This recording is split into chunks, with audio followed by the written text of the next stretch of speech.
There are plenty of warnings about the threat to our future from climate change, whether or not this rain's got anything to do with that.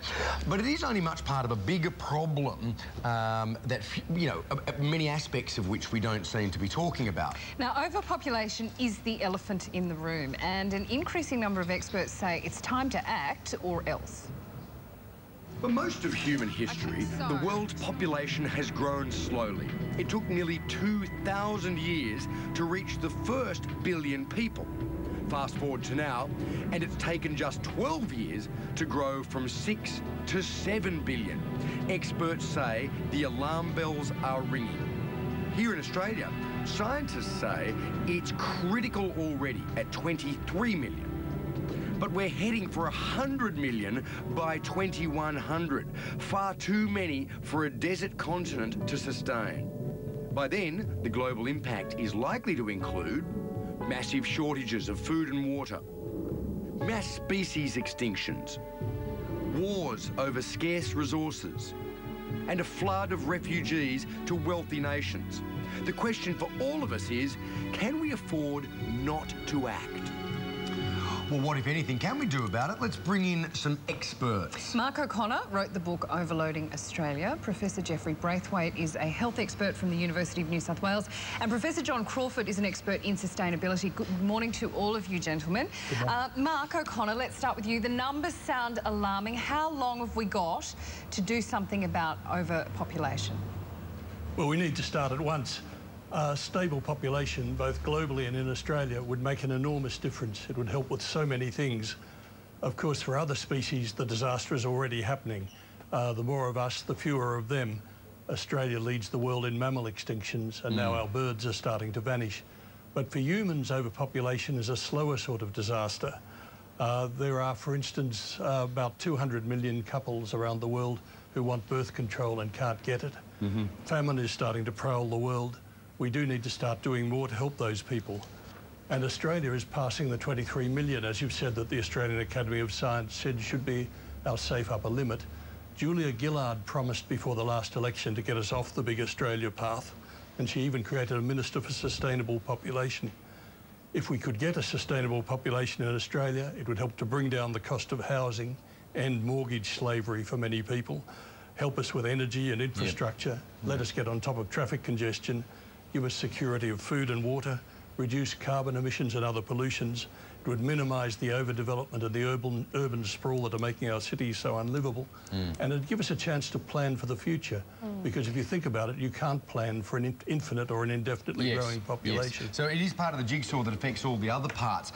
Professor Crawford, I guess it's hard for us in Australia to understand because we have this view of ourselves as a small nation in a vast space, even though we're really crowded around the edges of that vast space. What do we do to change Australian perceptions about that? I think Australia's in an interesting position because it's kind of a microcosm of where the world's going to go in the next 20 years. We've got a potentially rapidly growing population. When we're a high consumption nation, we've got degrading landscape. Although we can feed ourselves comfortably, at least in the foreseeable future, there are challenges with water and drought, and climate change is predicted to hit Australia first and hardest, particularly in terms of its agriculture. So I think Australia's in a great position actually to take a lead, and I think the population has to kind of get behind that. And your expertise, if I'm right, is soil? How is that the key to the future of the planet?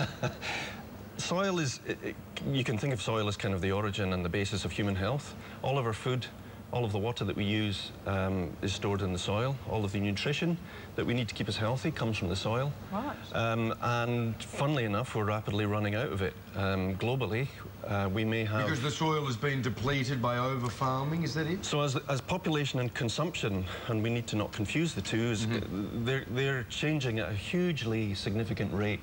especially in the last 50 years, and that's putting an enormous strain on the land and our natural resources, and it's simply not coping, and the soil is being degraded. 40% of agricultural soils globally are degraded. Wow. And does that mean that you can't grow things in them after a while, or simply that what you do grow in them won't have the nutrients that we need? Both. So if we do nothing about our soil, global food production will drop by 30%. China's talking about 40% reduction in its wheat crop in the next 30 years just due to soil erosion alone. So and then of course water, unbelievably, but a third of the sea level rise in the last 50 years has come from irrigation water that is put on soil to support crop production, but actually just because the soil's so degraded, it runs past the plant and out to sea. Ah, it's fascinating.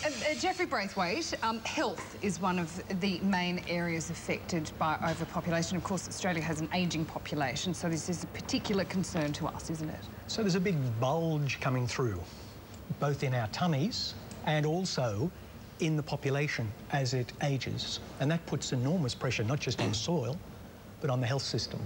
So we've got a health system that's very well resourced by international standards, but it's under pressure. You only have to pick up a newspaper, if your viewers read a newspaper anymore, because they're all doing it on an iPad. But if you pick up a newspaper and look, there's plenty of problems articulated about the pressure in the health system, and an ageing population with more chronic and complex diseases makes that more difficult.